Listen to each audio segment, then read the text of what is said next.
دشمن سے حفاظت کے لیے یہ ایک انتہائی مختصر اور پراسر عمل ہے.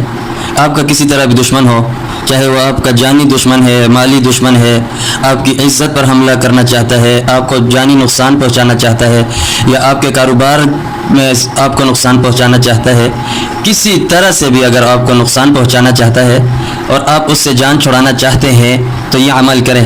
اور عمل کرنے کے بعد پھر بتانا. عمل لوگ کرتے نہیں ہیں اور پھر کہتے ہیں کام نہیں ہوتا. آپ پہلے یہ عمل کریں پھر مجھے بتانا کہ کام ہوا ہے یا نہیں. تو کرنا کیا ہے آپ نے؟ صم بکم عمی فہم لا یرجعون پہلے پارے کی آیت ہے. اس کو آپ نے دن میں پڑھنا ہے، رات میں نہیں.